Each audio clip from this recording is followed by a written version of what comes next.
Ever wondered if you could build your own mini tractor for your farming needs? Ponder no more. Indeed, it's not just a figment of your imagination. This possibility can become a reality, and it's a project that's as exciting as it sounds. Imagine having a mini tractor, personally designed and built, working efficiently on your farm. Creating your own DIY mini tractor comes with a plethora of benefits. One of the most captivating is the cost-effectiveness. Building your own mini tractor can save you a pretty penny, especially when compared to the cost of brand new commercial tractors. Moreover, there's the customization factor. You get the chance to build and tweak your tractor to your exact requirements. Whether you need it for general farm work or specific tasks, you can tailor-make your mini tractor to suit your needs perfectly. Well, today we are going to explore exactly how you can create your own mini DIY tractor. The first step to any DIY project is gathering all the necessary materials. So let's dive into what we need to build our miniature tractor. The backbone of our tractor is the frame. This can be constructed from sturdy metal pipes or bars, which you can either salvage from old furniture or purchase from a hardware store. Remember, the frame needs to be strong enough to support the weight of the engine and the driver, so choose your materials wisely. Next up, we have the engine. This is the heart of our tractor. Look for a small, reliable engine, perhaps from a lawnmower or a small motorbike. You can often find these in second-hand stores or online marketplaces. Now let's talk about the wheels. We need 4 sturdy wheels that can handle the bumps and turns of a farm. Old lawnmower or go-kart wheels are a great option, but make sure they're in good condition. Next, we need a seat. This can be as simple or as fancy as you like. A cushioned chair from an old office chair could work, or if you want to go all out, you could even get a proper tractor seat from a farm supply store. Finally, we need the controls. This includes the steering wheel, pedals, and levers. These can be sourced from old bikes, go-karts, or even video game controllers. Now, let's talk about the cost. Building a DIY mini tractor can be quite affordable if you're resourceful. The frame, if sourced from old furniture, can be virtually free. The engine can range from around $50 to $100 depending on its condition. The wheels can cost around $20 each, again depending on their condition.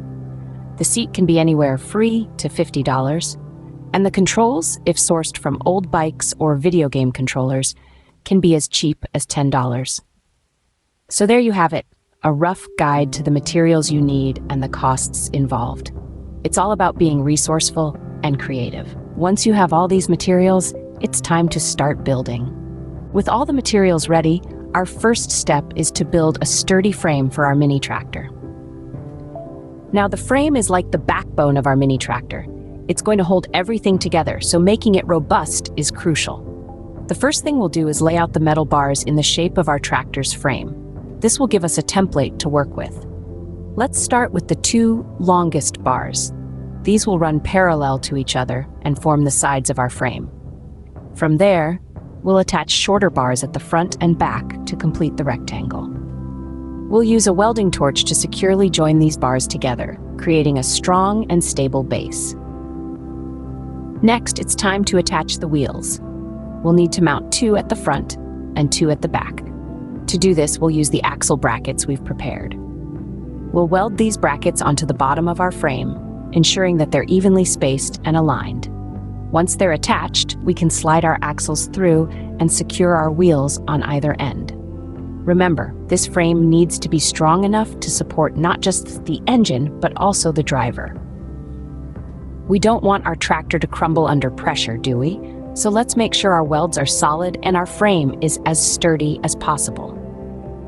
It's also a good idea to give the frame a once-over with some sandpaper. This will smooth out any rough edges and prepare the surface for painting.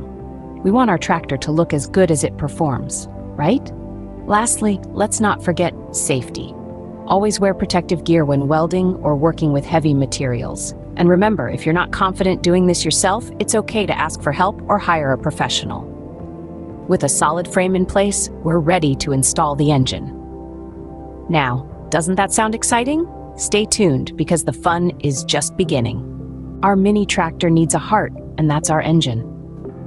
As we delve into the world of do-it-yourself, we must remember that every piece we add brings us one step closer to the finished product.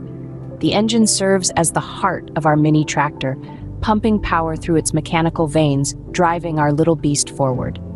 Let's talk about installing the engine onto the frame. It's not just about bolting it down and calling it a day. No, it's about precision, balance, and secure attachment. You see, the engine is a hefty piece of machinery, and its placement can significantly affect the balance of our tractor. So it's crucial to position it just right in the center of the frame. This ensures an even distribution of weight, giving our tractor the stability it needs to conquer any terrain.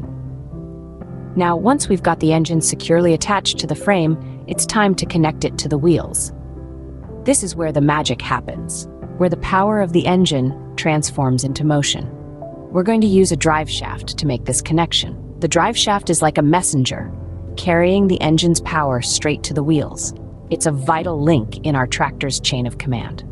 So how do we connect the drive shaft? Well, one end goes into the engine, and the other end connects to the wheels. It's like a handshake between the heart and the legs of our tractor, forming an unbreakable bond. Remember, this connection needs to be strong. We're building a tractor that's going to do some heavy lifting. It's not a toy, it's a tool, a symbol of self-reliance and ingenuity. So, make sure every bolt is tightened, every connection is secure, and every piece is in its right place. With the engine in place, we're almost ready to roll. Our mini tractor is starting to come to life, pulsing with potential, eager to tackle the tasks ahead. But we're not finished yet. Stick around as we add the finishing touches in the next segment. Now it's time to add the driver's seat and controls to our mini tractor. We're going to start with the seat. This is where all the magic happens, where you'll be sitting to operate your mini tractor. Typically, you'll want to use a seat that's comfortable and sturdy. For this DIY project, a simple metal frame seat with a padded cushion is a good choice. To attach the seat, align it with the frame of the tractor and secure it using bolts. Make sure it's firmly attached and doesn't wobble. Next, let's move on to the controls. These are the essential components that will connect you to the engine, allowing you to command the tractor's movements. We're going to install the steering wheel and the brake. For the steering wheel, you want to attach it to the front of the tractor, directly in front of the seat for easy access. You'll need a steering column that fits your tractor frame. Attach the column securely to the frame, then fit the steering wheel onto the column. Make sure it's tight and turns smoothly. The brake is another critical control. You'll need a brake lever and a brake cable that connects to the wheels. Attach the brake lever next to the steering wheel for easy reach. Run the brake cable from the lever through the frame to the wheels. This will allow you to control the speed of your tractor and bring it to a stop when necessary. Now, the most important step, connecting the controls to the engine. This process will vary depending on your engine type, but generally, you'll run cables from your steering wheel and brake to the respective parts of the engine. Make sure these connections are secure and test them before you set off on your farming adventures. With the controls and seat in place, our mini tractor is ready for action. You've built it from scratch, and now it's time to take it for a spin. Stay tuned for our next DIY project. Who knows, you might just be the next big thing in the world of DIY. And there you have it, your very own mini DIY tractor. From the inception of that DIY curiosity, through the diligent gathering of materials, to the meticulous construction of the frame, the careful installation of the engine, and the exciting addition of controls and seat, you've journeyed through the fulfilling process of creating something with your own hands. Remember, safety is paramount. Always ensure you're wearing protective gear when operating the tractor, and make sure to maintain it properly to ensure its longevity. This project is not just about building a mini tractor. It's about embracing the DIY spirit, learning new skills, and making something truly your own. Feel free to add personal touches to your tractor, perhaps a fresh coat of paint in your favorite color, or a comfortable custom seat. The sky's the limit. So, go forth and conquer your farm tasks with a machine that's uniquely yours. Happy farming with your new mini DIY tractor.